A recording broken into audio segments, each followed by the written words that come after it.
Thank you all for joining us for this discussion of the 2024 election results. I'm Jeremy Strickler, an associate professor in the Department of Political Science and Public Service, and I'm here with my colleagues Dr. Chris Acuff and Dr. Sarah Heiss. And we are part of a coalition on campus called Mocs Go Vote, work with other faculty members and staff members and some students to promote civic engagement on campus. And we've been putting together this election preparation series over the last few weeks. And one of our first events in the series was about the need to have productive civil dialogue in our hyper-polarized era. And so we hope that today we can model and practice that civil dialogue as we talk about the election results. This event was scheduled a couple weeks ago, so we had an assumption that the results would come out somewhat like 2020, where the day after the election we would still have some undecided states that were going to be critical to the outcome. And so we planned this event as a way to kind of talk about the nuts and bolts of election administration and how votes are counted in particular states to give you a sense of what was to come. Well, of course, now that we know that Donald Trump won a clear victory last night, we're now just going to use this time to kind of talk about a few things that we see about how this compares to 2016 or 2020, what we can say about the public opinion, about the polling results and whether or not they kind of got it right or got it wrong, and then also kind of where do we go from here and what might this tell us about the current state of our politics. And so then we're just going to offer some brief remarks, and then we want to open it up for a Q&A. We really want to hear from you. So I know most of you have your pizza. Feel free to get more if it's out there. And thank you. We look forward to talking with you. I'm going to pass it off to Dr. Chris Acuff. Thank you, sir. In case you haven't seen the current electoral college map, here it is. So I figured I'll give you a little bit of background. Obviously, I think most of you I saw even like walking in, everybody's like scrolling on their phone, like refresh. Last night you were probably like refresh. So everybody's familiar, I think, probably with the map at this point. We're going to talk through like kind of like originally what we were thinking. You know, again, we were thinking several of these states, like, you know, Georgia, Pennsylvania, a couple others, like took a while to call last time. And everybody expected, I think, a close election this time around. But again, we didn't think that necessarily it would be called, you know, as of early this morning. So, you know, we're kind of looking back at the 2016 election, 2020 election, trying to kind of draw some parallels and kind of see what was the same, what was a little bit different.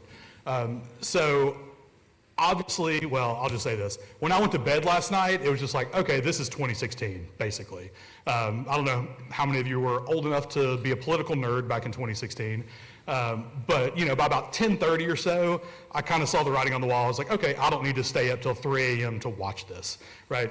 And so, you know, things that I was looking at, probably we were looking at, and I can show you, we flipped to the arrow map. So things I was thinking about, things that we were looking at, you know, kind of this morning on the map is in a lot of these places, I'll put on my political pundit hat for a second.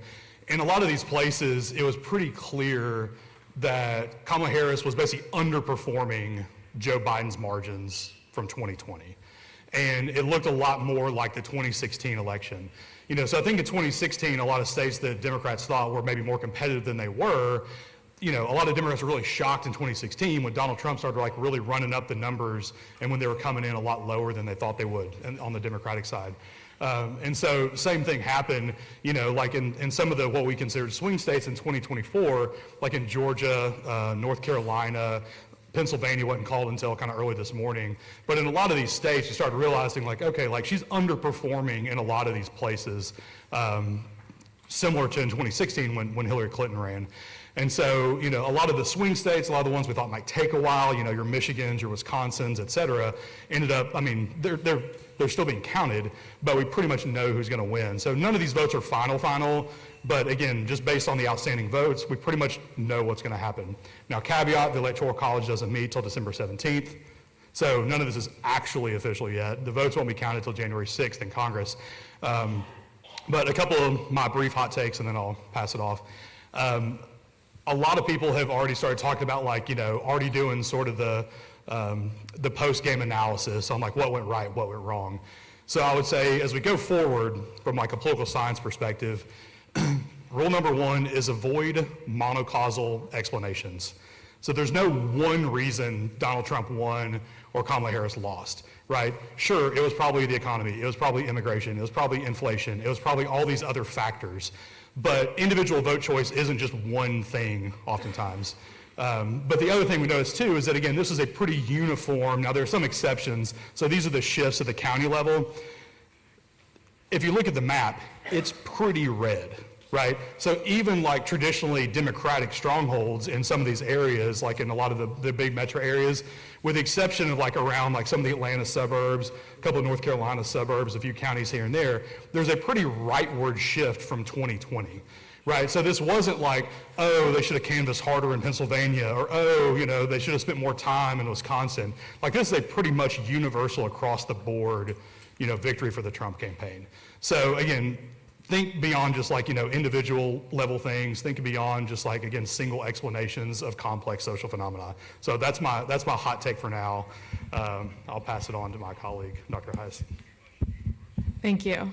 So I'm going to talk a little bit about what the polls got right, what the polls got wrong, and what to use polls for and what not to use polls for, and that is namely forecasting. So a lot of folks like to look at the polls and then try to use them to predict the election outcomes, and that is a dangerous road to go down for many reasons, especially if the pollsters aren't polling the right people or weighting samples correctly, or they don't have off likely voter models. And the other thing is that pollsters try to correct. So they know what they did wrong in 2016.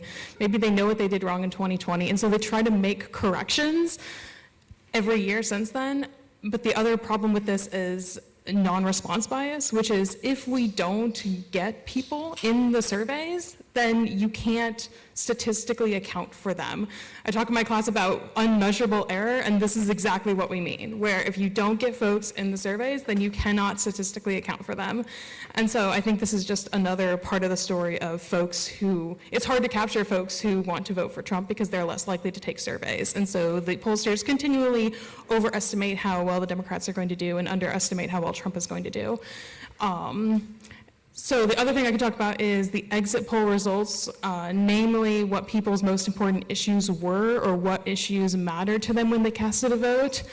And the top issues were threat to democracy, the economy, abortion, followed by immigration. And as someone who does issue ownership, or the idea that like the parties have advantages on certain issues, I also think this part of this is just an issue ownership story. Like Trump and the Republican Party, people thought they would be better able to handle the economy and better able to handle immigration. And those were the top issues for folks going into the polls. So again, I mean, it's going to be hard to know the day after, and with more data, we'll know more. But that's what we're seeing from the exit polls so far. The issues still do matter, which is important. That's all I have. So I guess we can pass it up to you.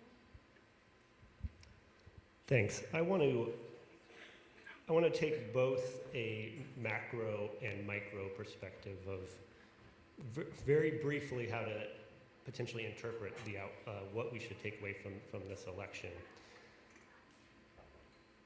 So one of the things that political scientists have been quite concerned about around the world is what we call democratic backsliding or democratic erosion. That is, practices, processes, and ideas of democracy are sort of on the decline in countries worldwide. One of the drivers of that is a anti-establishment economic populism, these movements that form up and are fed up with all institutions that can be coded as the establishment, that they've failed in terms of the domestic economy, they failed with foreign policy, they failed with any forms of security and the comforts of everyday living. And one of the things that we've seen this year alone, it happened a little bit in 2022 and 2023, but in 2024, almost a dozen countries saw their incumbent parties kicked out of power by these kinds of movements. And so this is just one more data point that worldwide there is frustration with what gets referred to as like the elites or establishment. And people are frustrated. And we kind of see this kind of counter-revolutionary movement to rebuild institutions in the line with what the people want. And it's clear that inflation was one of the motivating factors for many people, that prices were just too high. And this was the same for these countries around the world. One's lived experience tells them that prices have gone up. Once prices go up without significant mechanisms, they don't go back down. We've actually in the US brought down inflation quite a bit, but prices have stayed where they are. And the details of the macroeconomy are very difficult for people to understand. And so they don't want to know about the causes, whether it be supply chain disruptions during COVID or a war in Ukraine and spiking energy prices. It's more just, what are you going to do about it? I don't need to understand how it happened, just fix it. And so I think we are in a moment where institutions are just not trusted around our country, around the world, but also around the country. And so when they saw a Harris coalition that included the current administration and members of the former Republican establishment like Cheney, they just saw this as, this is just one more idea that the elites, these establishment institutionalists are not going to fix anything. So regardless of what Harris could have done, the fact that she was of the Biden administration pretty much doomed her from the beginning. When we think about the exit polls and the top issues, it's very clear that Republicans wanted to run on immigration and on the economy, particularly inflation. Democrats wanted to run on abortion and democracy. As someone who studies democratization in the US, I think it's important that you mobilize on democracy, but that's not what the public wanted. The public wanted to mobilize on prices, more or less, and concerns about immigration. And so that was just not captured, not fully understood. And I think from the micro perspective, I study American political development more macro level, but I also study the presidency, the decisions that individuals make.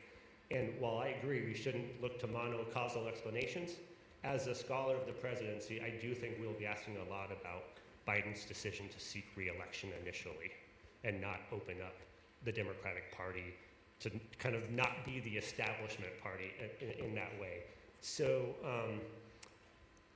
from there, I just want to say, because I'm very concerned about the rise of executive power, you will note that Trump says things like, I will fix everything. And I just want everyone to know, no president can fix everything.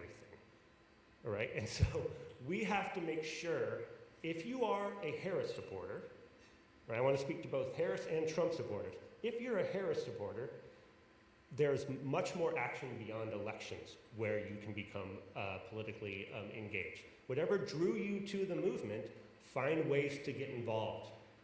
If you are a Trump supporter, ask yourself, or ask those who you know are Trump supporters, why did you support him?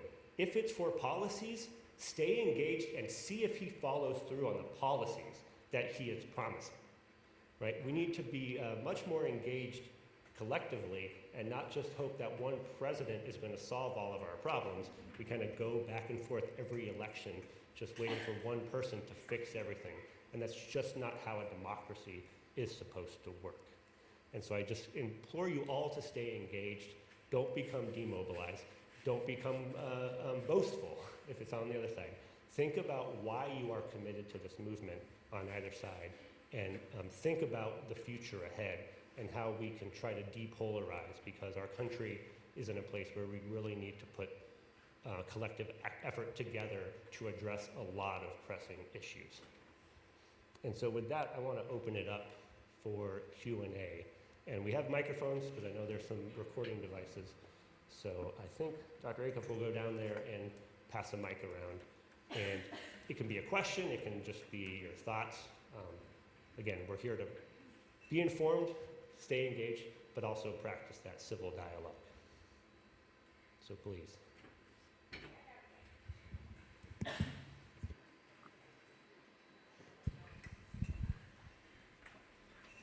I don't know how.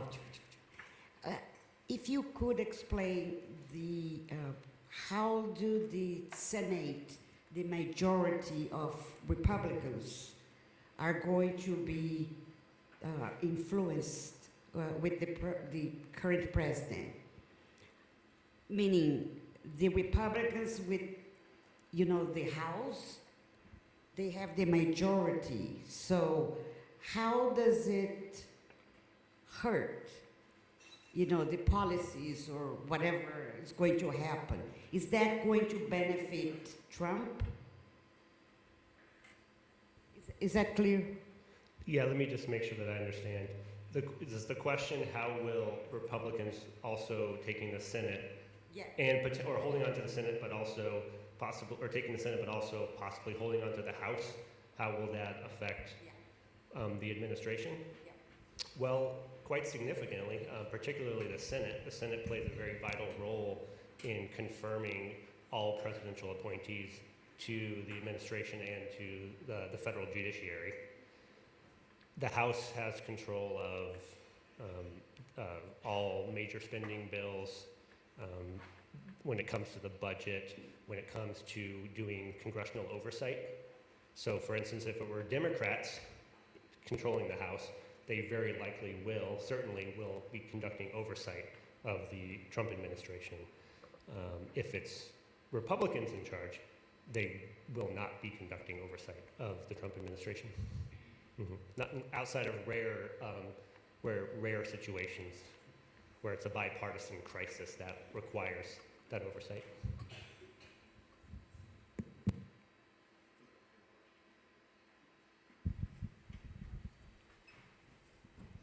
Sorry, I was wondering because I know Trump was talking about like democracy and like the potential that we wouldn't have to like vote again. Is there a world where in our democracy in the US that we would have the ability that the executive power would have that power to take away like the ability to vote kind of in a dictatorship type of way? Like, is there any way that could even be potentially possible? Chris, do you want to take that? I didn't know if you were taking that mic. No, we still will hold, you hold elections. There Constitution mandates that we're going to hold federal elections. You can't scrap holding an election.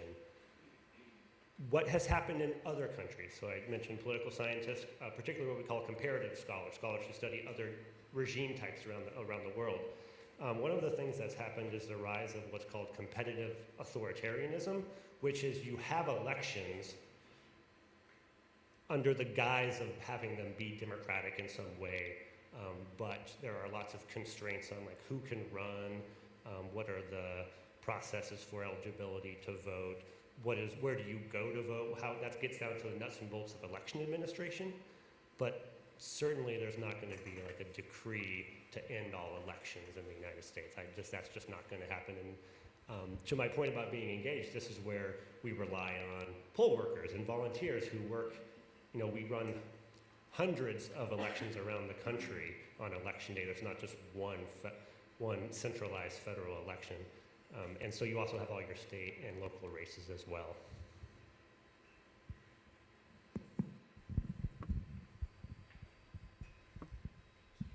Thank you for your time. Something that I've heard when discussing the next 2 months Biden has left is the Supreme Court and his power that he could potentially add seats. Are we too late in a process of him exiting office for him to think about adding seats to the Supreme Court? I'm the institutionalist here, so I'll answer that question. No, there will not be. So essentially what you're referring to is what we call like a court packing scheme, ability to add seats to the Supreme Court. that would require congressional legislation, and the Republicans control the House right now. And so even if Democrats win this election, they're not going to take power until January. So no, there will not be any legislation to expand the Supreme Court.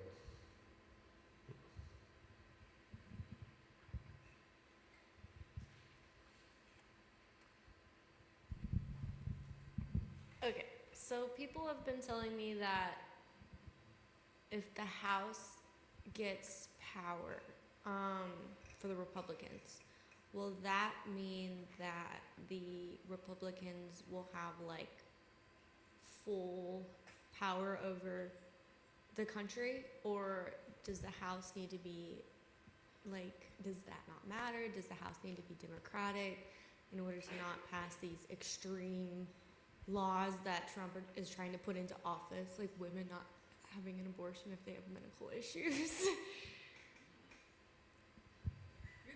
Yeah, sure. So that's what we call unified government. So if a party controls the House, the Senate, the presidency, and increasingly in our polarized times, we just include the Supreme Court, more or less. If you have unified government, there are the checks that exist then come because of internal members. So you might have the filibuster in the Senate, for instance. There's a reason that every time, whenever a party's in the minority, they want to have the filibuster. So Democrats have the majority in the Senate, and there was discussion about whether or not they should get rid of the filibuster, but a lot of the argument is, no, because we want it if we're in the minority. So the checks become what happens within Congress, and of course the legal system. But in terms of passing legislation, if the Republicans controlled all of government, just like if Democrats controlled all of government, if they're able to put a coalition of their own members together to get the numbers, they can pass legislation, certainly, and then it can be challenged in court on its constitutional merits. Yeah, I was going to add maybe just a little bit more context.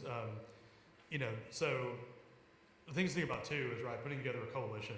So it's not just, like, oh, we have a simple majority. It's easy. We can just move stuff, whatever we want through.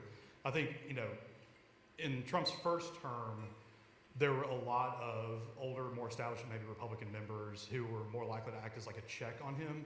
I think, for better or worse, however you think of it, the Republican Party, at least for the last couple of cycles, has become, the Trump Party. And so there's certainly still, like anti-Trump Republicans within the coalition, but there's probably fewer and fewer, right, Congress guy? There are probably fewer and fewer than there were maybe in 2016 and afterwards. The way I think about it, so shameless plug for state and local stuff. So I think like, if you look at like the Tennessee General Assembly, right, there's a Republican supermajority in Nashville. As a party as a whole, I mean, they could enact whatever legislation they wanted to, but there's still factions within the majority, the supermajority, that don't make it just automatic, right? So there's still like different, there's still more moderate factions, there's still more, right-leaning factions within, each party or within that party. Same thing for Democrats. There's definitely a further left wing. There's definitely more moderate wing. So just because you have a majority doesn't necessarily mean that every piece of legislation is automatic, right? There's still a little bit of infighting over the direction of the party, policy, all that type of stuff. So, just because maybe Donald Trump says that he wants something doesn't necessarily mean it's automatic. Now, does it make it easier? Absolutely. But it doesn't necessarily mean that it's automatic. So there's still a little bit of balance, I think, across the board. So again, we'll just have to see, how this kind of plays out. But, again, the House still hadn't, totally been decided yet. I think it's probably likely to be in Republican control, but we still don't know for sure. So we'll have to kind of wait and see. Yeah, I'll just add real quickly that in Trump's first term, the first 2 years, there was unified control of government. So Republicans controlled the House and the Senate. They couldn't repeal the Affordable Care Act because you had institutionalists, John McCain famously voted that down. They couldn't fund the border wall, and so even when they had unified government, there were still some divisions. And as we saw with their protracted election for their own Speaker of the House, there are still factions within the Republican caucus that make it hard to bring together. And even if they win, that number will be very small. And so one or two defections makes it very difficult, especially for members of the Republican members of the House who might come from more moderate districts. At what point in the election, if any, do you feel that it was decided? Like, not in terms of like last night, but like the race itself, like a timeline?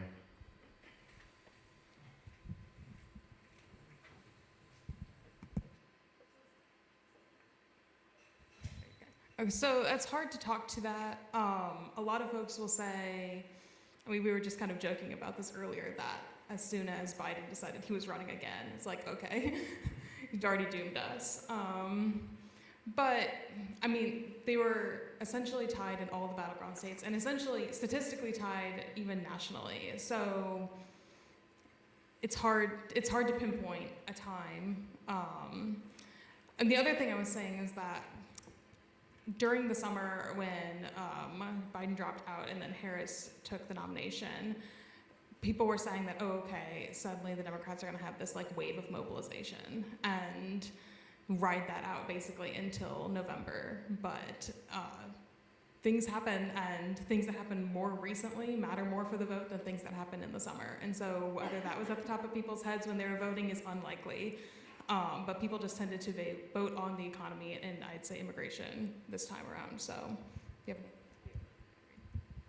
I will say, for me, the sense that when it started to sink in was, so after the 2022 midterms, it seemed like Republicans underperformed, and maybe there was this sense that Democrats could do well, and Trump was sort of isolated from the party in a way after January 6th. The immediacy of January 6th, if you look at public opinion, everyone blamed Trump, more or less. There's like 30% or so that didn't think it was him, or they thought it was Antifa or something like that. But by 2023, when the primary started, you started to see the reversal. And people started to not think, Republicans started to not think that January 6th was an attack on democracy, or that it was somehow coordinated by right-wing groups. They started to think that it was like a left-wing organization, or like the FBI, which FBI didn't do it. So I started to realize once it became clear that his hold on the party was there and that he was going to win the primary, then it seemed like that was probably baked in. Yeah, I'll add maybe just a little bit, and I'll come back because I had a question over here, I think. We were talking about it earlier too, you know, the polls for us are fun, the horse race coverage is fun, seeing who's up, who's down, what mattered, what didn't, you know, that type of stuff.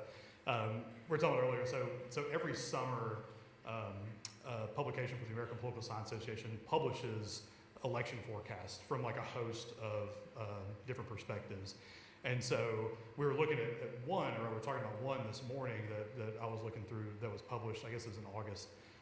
So, you know, months before the election, not long after Kamala Harris had kind of become the default nominee, even before she was officially the nominee, was, and I said avoid monocausal explanations, but it was basically two factors. They used two main variables. One was economic indicators within each state, and the other was approval of, you know, Joe Biden in the current presidency. You know, so again, like institutionally, foundationally, whatever, you know, it may not have really mattered who ran as a Democrat.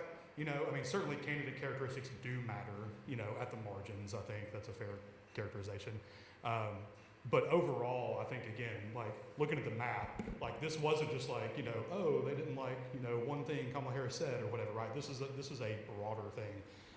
And so, you know, it may not have mattered, you know, if Joe Biden won, if Kamala Harris won, or, you know, if Joe Biden had run, Kamala Harris had run, some other Democrat maybe had won the nomination. There were a host of these like institutional, like larger factors that I think mattered.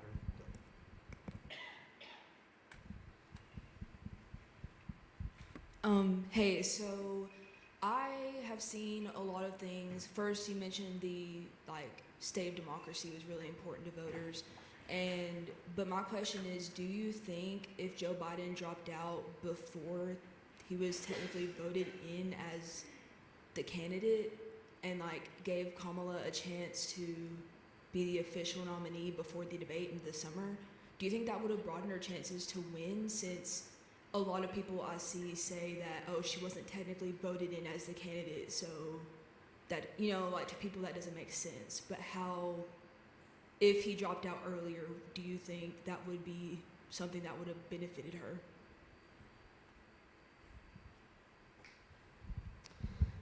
It's one of those counterfactuals. We just won't know.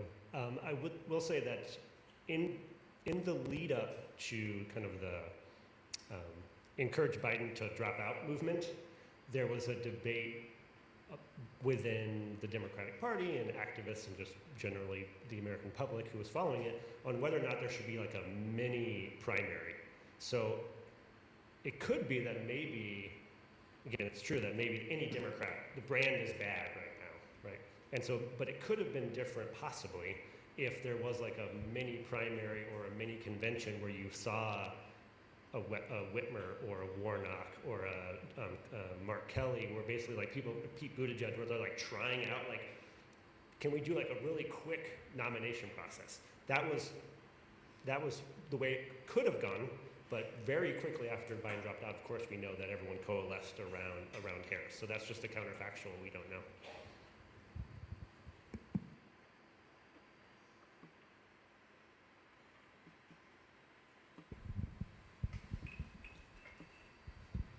So I kind of have a question about the future state of the Democrat Party, because like it's undeniable that the Republican Party has like shifted further right in the years of Trump.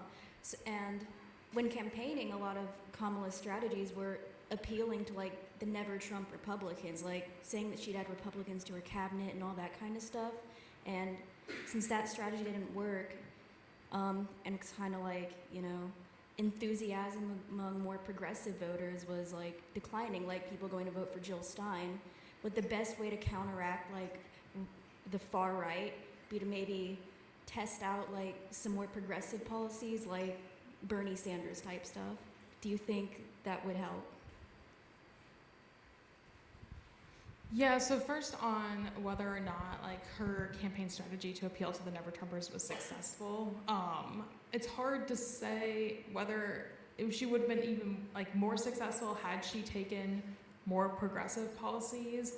The other thing with the Democratic Party is that, so they won in 2020 during a pandemic, and then they won the popular vote back in 2016, but I think also the party is just kind of undergoing, I mean, maybe some kind of realignment, especially looking at the coalitions that that brought Trump to power this election. I think the party is just going to have to like fundamentally restructure what kinds of issues it cares about and what kinds of folks it wants to have in its coalitions, because also they've had trouble, I think, for probably years, like who's the leader of the party. A lot of folks don't like Joe Biden, and so I think you're touching on an even more important issue, which is just the Democratic Party needs to like probably figure out some stuff and figure out what kinds of issues and what kinds of people they want in their party.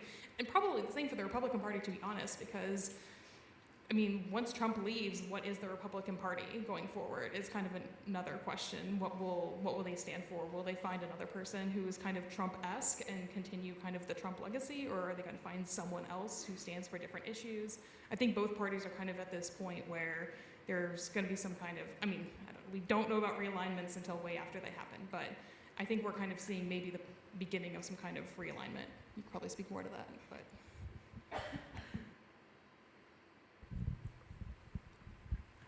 I had a question about partisan regimes. And, you know, obviously we've been in the conservative regime since 1980 and Reagan's presidency. But what was interesting about this election is a Harris victory could indicate that we may be moving into a new type of partisan regime. With the results of this election, you know, does that demonstrate that we may be far from that? Or, you know, does that show anything at all?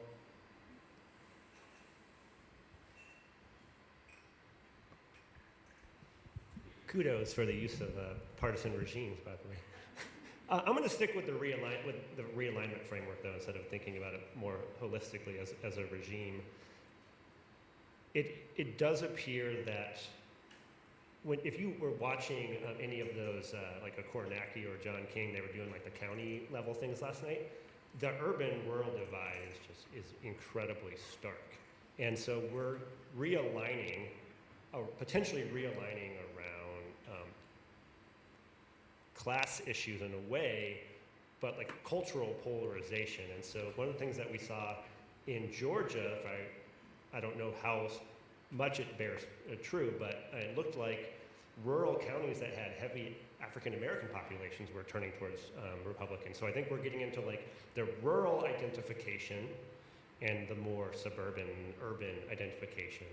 And then you throw in a lot of the wealthy elites that support the Republican Party. So they have this, political scientists talk about what's called the conservative dilemma that parties around the world, that conservative parties around the world face, which is if you are a party that has a platform that primarily favors the economic wealthiest, that's not going to be a majority policy agenda. So how do you attract policy? How do you attract support? You run on populist issues. So there's a form in our country of what we call plutocratic populism that's forming, which is you sell red meat to the base and you provide tax cuts and relief to the wealthy. And so there's that kind of coalition that's forming. And then you also have the education gap that's tied on with the rural-urban divide. And so, yes, the Democrats are going to have to find a way to reach working-class voters.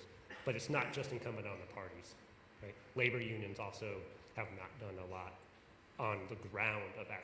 In the 1930s, 1940s, labor unions were front and center for promoting democracy and like helping their workers understand which parties were best aligned with their interests. So again, talking about policy, if you are someone who, or you and your family supported Trump and think, well, he looks out for the working class, I ask you to follow the policies and see if we actually will see movement to realign the party towards promoting those policies, or is it just rhetoric? And so I think the interesting thing with J.D. Vance as vice president certainly will want to move towards that actual policy agenda. So for, excuse me, oh my goodness, the younger progressives here in the crowd today, who are names in the hat that we should really have our eyes set on, following a couple years from now in the Democratic Party, as it restructures, invokes some youth, much needed youth at that? Would it be folks such as Buttigieg, or are we looking at Newsom? Who is it that would appeal to both sides of the party, both rural and urbanites? Not with too much radicalism, of course, which would continue to polarize our nation. Just wondering where we stand looking forward, who we can really educate ourselves on, which policies should we be looking towards, There might be a name to be considered later.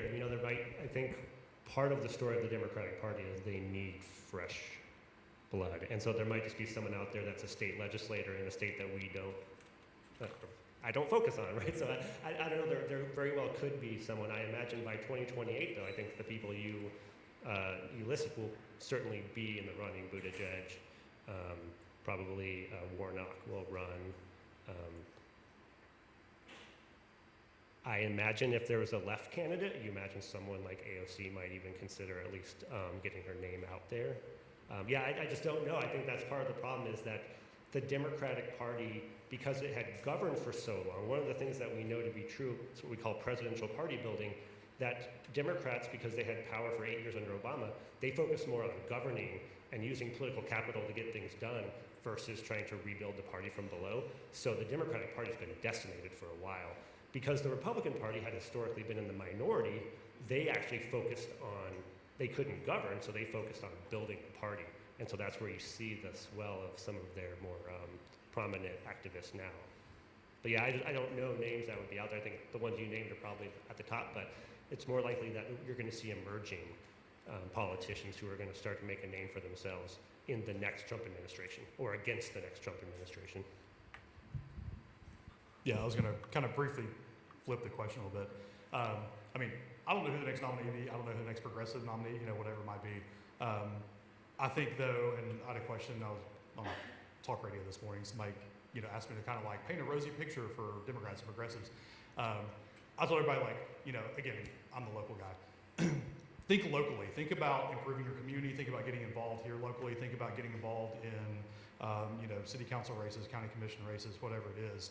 I think for both parties, and sorry if I offend any octogenarians in the room, I don't think we have any, but I think for both parties, there's obviously a pretty big gap between those that are in power, and I mean, they've been doing this for a long time, and a lot of their coalitions. So, I mean, again, I think that that establishment elite disconnect, a lot of it is about also age too. And I think this is a story as old as time.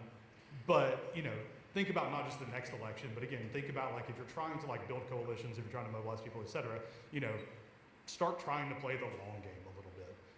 So again, whether that's local level, state level, kind of on up. And I think, any primary, it's much harder to predict who the nominee will be in any given year compared to maybe just a red versus blue, type prediction, which also is hard, right? I mean, so it's basically we're going into yesterday thinking maybe this is a coin flip. Okay, this is a coin flip. Again, the polls weren't far off. Some of the predictions were actually pretty good, et cetera. But again, I think when it comes to a primary, you just never know what's going to happen. You never know who's going to emerge as a candidate. You never know what ideas are going to click with people, et cetera. So again, I think, in the interest of small d democratic, type ideals, it's good to have broad coalitions. It's good to have, more moderate and more left or right, type leaning people. That way, whatever the appetite of the parties at the time, you can kind of hit on those issues. So.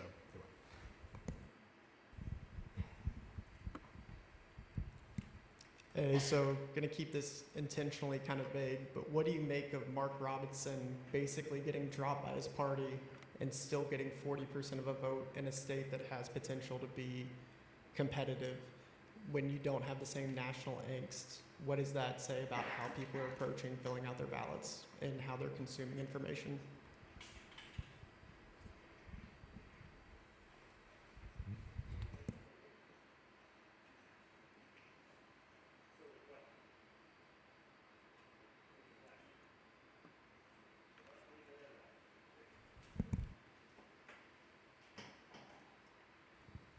So the question is, ticket splitting with Mark Robinson, or I guess Josh Stein and Donald Trump. There was a lot of ticket splitting around the country. Abortion amendments, pro-abortion amendments passed in various states where Trump won. Ruben Gallego did really well in Arizona. Trump is a unique historical figure in American politics. And I think so many people just think that what he says isn't true, you can't pin him down. And so I think for someone like Robinson, it just shows that not everyone can do what Trump does, right?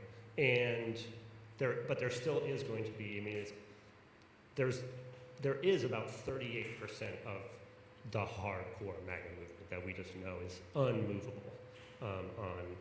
We call it calcification. Our politics are just calcified. And nothing you say will shift. And that's broadly true of the two parties. So in a close election, all it takes is just to swing some people here and there. But you already know you've got 40 locked in some way. How do you try to get more? So I think people can try to replicate Trumpism, but only he has been shown to actually do it to that effect.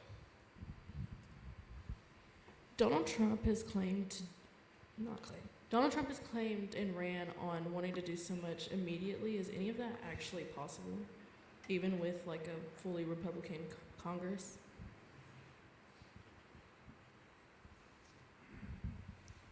Yes, there's a lot that one can do as head of the executive branch, especially if you have a Senate that it will confirm loyalists into positions throughout the administration. And of course, there's executive orders. And the myth of the executive order is that a president just makes up law. But there's actually a lot of bargaining within the administration. So if you have people that are willing to push back against you and say, I don't think that executive order is a good idea, there's a lot of historical examples of things being frustrated that way. But if you bring in people who are not going to say no to you, there certainly is a lot that can be done through executive action, which is the story of the development of executive power in the United States, that so much of our politics, we tend to ignore Congress and just want the president to solve our problems. But that's not the way that democracy is supposed to work. We're supposed to be involved and understand how the Congress works and how the legislative process happens. But unfortunately, we just want someone to solve problems immediately. Yeah, I was going to add kind of briefly too, from a public administration standpoint, and thinking about executive power and things like that. Broadly, again, the president can't just make up laws. Sorry, I'm getting feedback. The president can't just make up laws. They can't just do whatever they want to. But executives generally and people within the administrative apparatus do actually have a lot of discretion in how they implement and enforce certain things. So I'll give you an example, like with Joe Biden, and obviously these are kind of tied up in the courts right now, but like with student loans, right? Something that affects a lot of you, right? Joe Biden has worked to make it either easier or discharge certain loans, whatever. Like there's certain discretionary authority that's given to presidents, governors, et cetera, kind of up and down the federal system. And so, again, at the margins, there are certain things that a president could do unilaterally through executive orders or other things like that. Now, again, can they like broadly change law? Absolutely not. Can they, do things that are unconstitutional? No. But, I think there are a lot of things that, most people that are happening kind of behind the scenes or kind of under the surface that a lot of people don't really pay attention to, that like at the margins can matter. The president can, they can change, their priorities. They can, direct a cabinet secretary and their administration to prioritize or maybe not prioritize certain policy initiatives, stuff like that. So there are certain, ways that they can kind of put their finger on the scale a little bit, but those have to be kind of within the broad constraints of the Constitution and enabling legislation and stuff like that. So I think there are certain things he could do or couldn't do. But yeah, I think, just broadly wholesale making changes to obviously laws and stuff like that. Again, like we talked about earlier, it's harder to do unilaterally.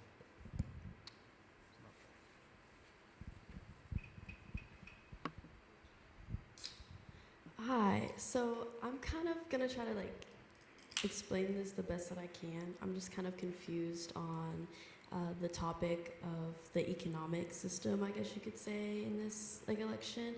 I know that from what I'm told, we inherit the economic plan of the president of the past, I guess you could say. And so how would that necessarily look for us? Because I know Trump is talking about tariffs and trickle-down economics and stuff like that. But if we inherit the economic plan that Biden set in place, then would that necessarily affect us within the next 4 years, or would it affect us in the upcoming election?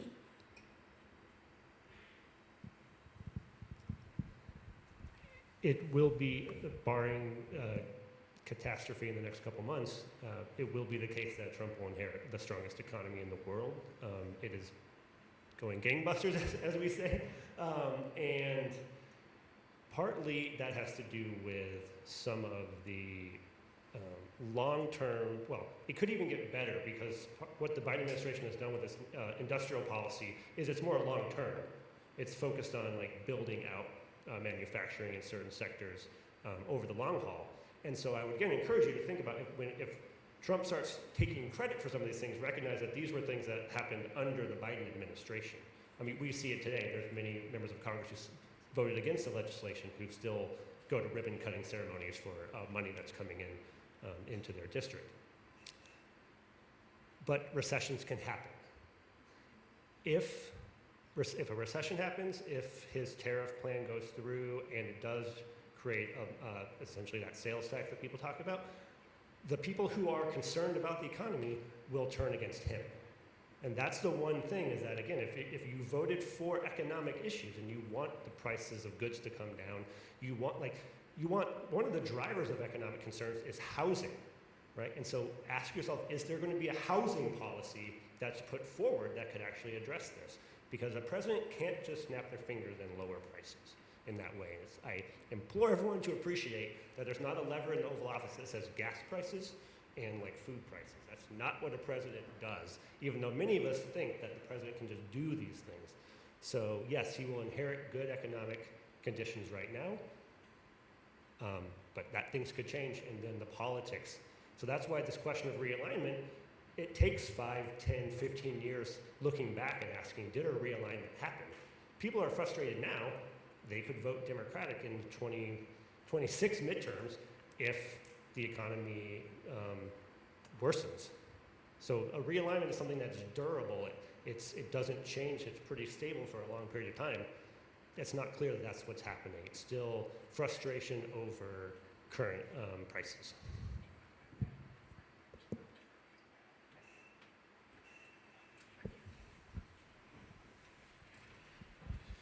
Hey, so I'm figuring out exactly how to phrase this still, because I definitely, do not want to sound like I am promoting a, sense of anxiety or doomerism, but I guess I am concerned, or genuinely curious rather, how you all feel. I hear some of the comments about how the president cannot go outside of constitutional bounds, for instance, with executive orders.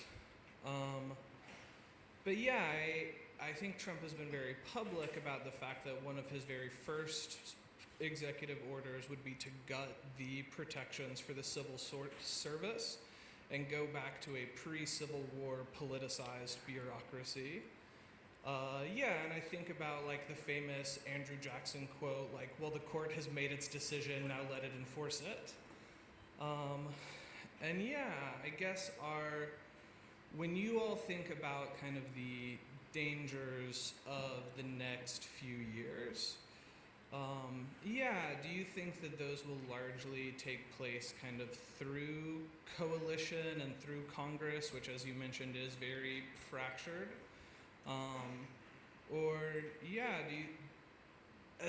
Do you think there is a real possibility that Donald Trump may be able to gut the bureaucracy and then bend it to his will? I understand he himself is not very, this is commentary on my part, but he himself is not a very adept leader. But people in his administration, like Stephen Miller or his political ally, Stephen Bannon, from my potentially naive opinion, do seem to have well-formed plans to do that.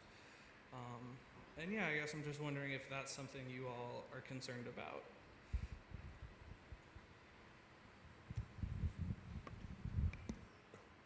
As someone who studies the presidency, I'm not a big fan of the presidency. So I always tell my students, right? So it helps me because I'm critical of the institution. So I'm very concerned about the rise of executive power regardless of who holds it. One of the metaphors that a Supreme Court justice used during the 1940s is that essentially every time the courts allow some use of executive order, it creates an arsenal, a loaded weapon that's being handed down to the next occupant of the office. And so yes, the trend line is the rise of executive power. The courts are very unwilling to check executive power. What has changed though in the last 10 years or so is that they are willing to curb executive power when it comes from a Democrat. They are more likely to allow executive action when it comes from a Republican. And a couple of members of the court themselves worked in the Office of Legal Counsel, so they themselves are like thinkers about executive power. And so that does concern me.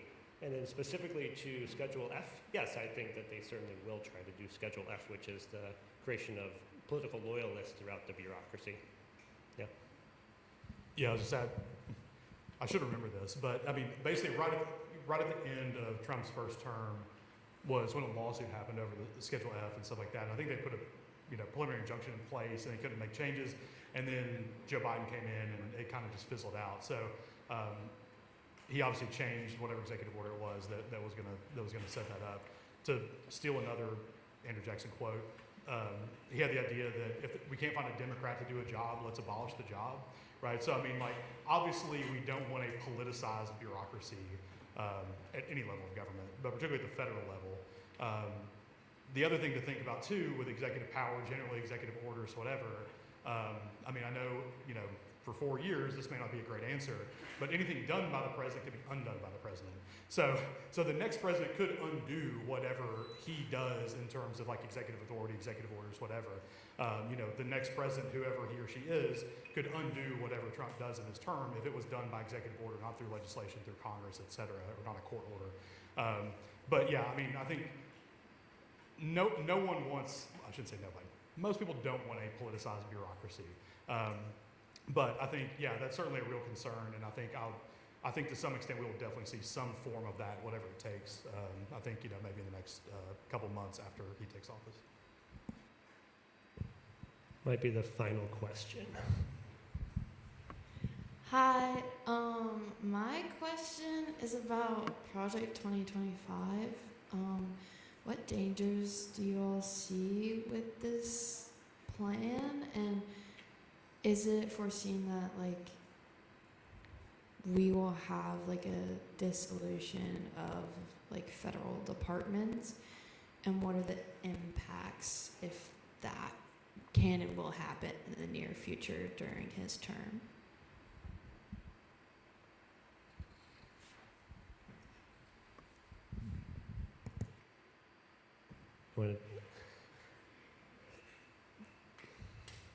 So I'll wrap up sort of like everything that we talked about in a certain way, which is some things are possible if the coalition is there for it to happen, if there are loyalists in place who will support some of these things.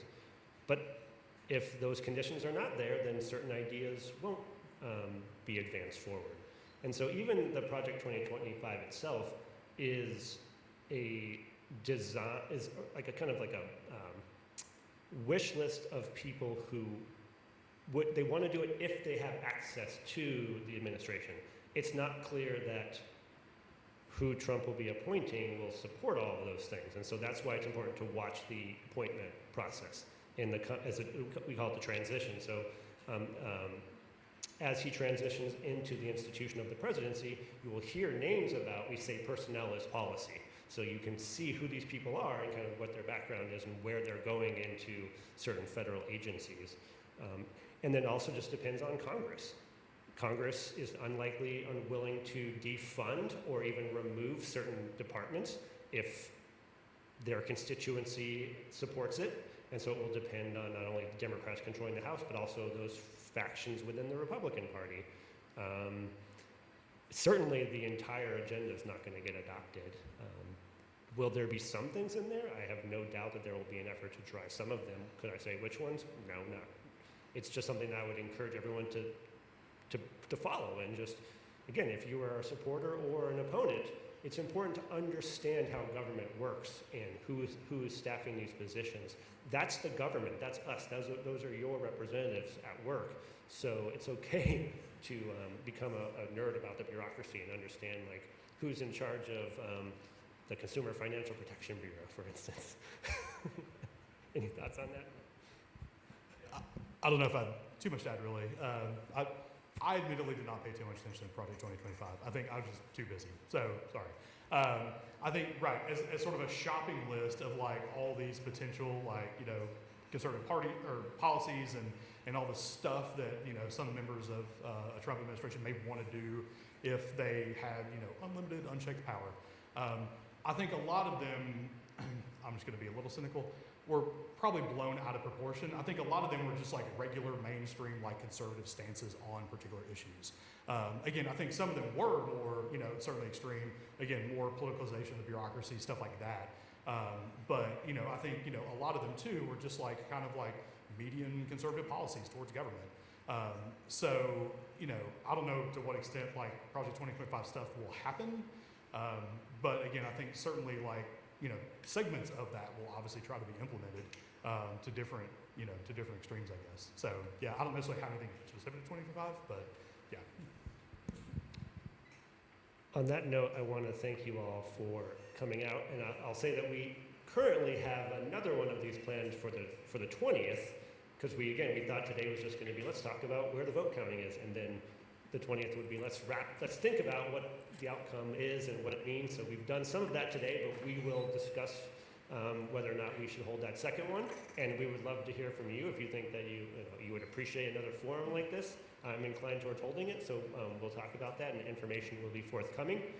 I'll also say if you want to come up and talk to any of us individually, if you have questions or thoughts, I know I'll be sticking around for a little bit. I don't know if there's anything in here at 1, but we scheduled this until 1, so I know we will wrap it up. Finally, get some pizza and take a breath. And thank you all. Appreciate it.